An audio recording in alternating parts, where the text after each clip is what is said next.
Greetings, loved ones. Today we're going to talk about reactions to trauma. But first, help us get these messages out. Please subscribe to our channel. Follow us on Facebook, Instagram, and Twitter. Give us a comment. Tell us what you think about our messages. Hit the like button and the notification bell. And please share these messages with others. You never know, you could save a life. So we're going to start with a summary today. First, it is normal to have strong reactions following a distressing or frightening event, but these should begin to reduce after a few weeks. Also, people can experience a range of physical, mental, emotional, and behavioral reactions. There are many things you can do to cope with and recover from trauma. You can seek professional help if you don't begin to return to normal after 3 or 4 weeks. So let's get down to the meat. Traumatic experiences. It's normal to have strong emotional or physical reactions following a distressing event. On most occasions, though, these reactions subside as a part of the body's natural healing and recovery process. There are many things you can do to help cope and recover from such an experience. A traumatic event is any event in life that causes a threat to our safety and potentially places our own life or the lives of others at risk.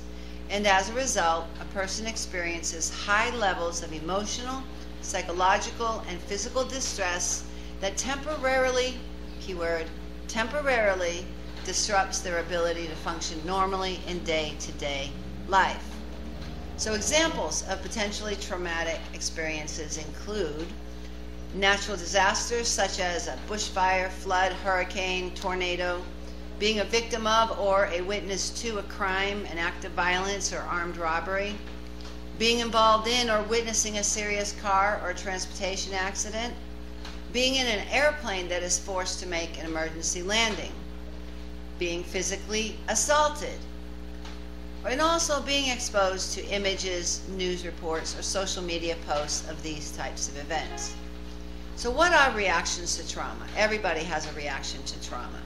The way a person reacts to trauma depends on many things, such as the type and severity of the traumatic event, or the amount of available support for the person following the incident. Other stressors are currently being experienced in the person's life, or the existence of certain personality traits. And then there's natural levels of resilience and whether the person has had any traumatic experience prior to this. Common reactions include a range of mental, emotional, physical, and behavioral responses. And these reactions, they're normal. And in most cases, they subside as part of a body's natural healing and recovery process. So examples of common reactions to trauma are, here's a list. Feeling as if you are in a state of high alert and are on watch for anything else that might happen. Feeling emotionally numb as if in a state of shock. Becoming emotional and upset.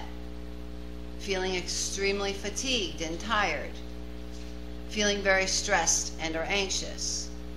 Also being very protective of others, including family and friends. Or not wanting to leave a particular place for fear of what might happen. You know, children and young people can react to trauma very differently to adults, and often in surprising ways. So mental reactions to trauma could include a reduced concentration and memory, intrusive thoughts about the event, repeatedly playing parts of the event over and over and over in the mind, confusion, disorientation. And these emotional reactions to trauma can also include fear and anxiety and panic, shock, difficulty believing in what has happened and feeling detached and confused, feeling numb, not wanting to connect with others or becoming withdrawn from those around you. Also, you could have a continuing sense of alarm, feeling like the danger is still there or the event is continuing. And then there's a letdown after the crisis is over. Exhaustion may become obvious. Emotional reactions to the event are felt during the letdown phase and include depression, avoidance, guilt, oversensitivity, and withdrawal. Traumatic experiences can result in physical reactions, including fatigue or exhaustion, disturbed sleep, nausea, vomiting, dizziness, headaches, excessive sweating, increased heart rate. And then there are common behavioral reactions to trauma that include avoiding reminders of the event, inability to stop focusing on what has occurred, getting immersed in recovery-related tasks, losing touch with normal daily routines, a changed appetite such as eating a lot more or not eating at all, or turning to substances such as alcohol, cigarettes, and coffee, and sleeping problems. I want you to know that it is normal to have strong reactions following a distressing or frightening event, but these should begin to reduce after a few weeks. People can experience a range of physical, mental, emotional, and behavioral reactions. And there are many things that you can do to cope with and recover from trauma. You can seek professional help if you don't begin to return to normal after 3 or 4 weeks. If you're a victim of violence, I want you to listen to me. Well, first, let me say this. The question is not if you'll encounter a victim of violence. The question before God is, what will you do when you do encounter somebody suffering from trauma or violence? You could be the person who saves a life. You are called. We are all called to be champions for justice. And those who suffer violence, they need to know that those who love them and those who don't even know them will reach out to them and give them the help they need before it is too late. If you're a victim of violence, listen to me. I want you to know from the bottom of my heart that you are loved, you're valued, you're intelligent, and yes, no matter what anyone else has said, no matter what you think, you are worthy. God does not want you to suffer violence or trauma. He wants you to live free, in peace and tranquility. And I want you to know that there is a way out. Abuse is not love, and this is not your fault. And most of all, I want you to know you are not alone.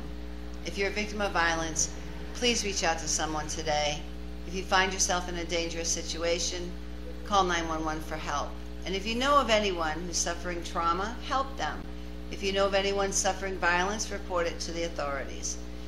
In our next episode, we're going to talk about making sense of trauma and getting help. Until then, God bless you.